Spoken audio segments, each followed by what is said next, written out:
তোমরা যারা এবার মাধ্যমিক দিতে চলেছো তাদের জন্য এই ভিডিও, সেই জন্য এই ভিডিওটি প্রথম থেকে শেষ পর্যন্ত দেখো। ভালো লাগলে লাইক, সাবস্ক্রাইব এবং বন্ধুদের মাঝে শেয়ার করে দিও।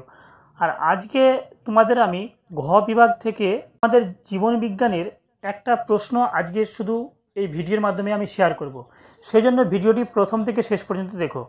তবে ভিডিওটা বেশি বড় হবে না, ভিডিওটা ছোটই হবে। এই ভিডিওর মাধ্যমে তোমাদের জীবন বিজ্ঞানের ঘ বিভাগ থেকে যে প্রশ্নটা আসবেই সেই প্রশ্নটা আজকে আমি এই ভিডিওর মাধ্যমে শেয়ার করব। জীবন বিজ্ঞানের ঘ বিভাগে যে প্রশ্নগুলো আসবে তার মধ্যে থেকে একটা প্রশ্ন তোমাদের আজকে আমি শেয়ার করব, যেটা তোমরা পরীক্ষায় কমন পাবেই। সেই প্রশ্নটা হচ্ছে যে ঘ বিভাগ থেকে তোমাদের পড়তে হবে যে প্রশ্নটা, একটি নিউরনের বিজ্ঞানসম্মত চিত্র অঙ্কন করে নিম্নলিখিত অংশগুলি চিহ্নিত করো।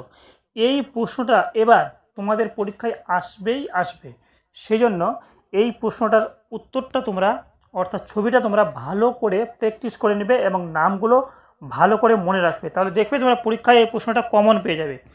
আর এর সাথে আমি উত্তরটা তোমাদের সামনে শেয়ার করে দিলাম, উত্তরটা তোমরা দেখে নাও আর এটাকে তোমরা ভালো করে প্র্যাকটিস করো। দেখবে পরীক্ষায় তোমরা 100% শিওর এই প্রশ্নটা কমন পাবেই পাবে। সেই জন্য ভিডিওটি তোমরা প্রথম থেকে শেষ পর্যন্ত দেখবে।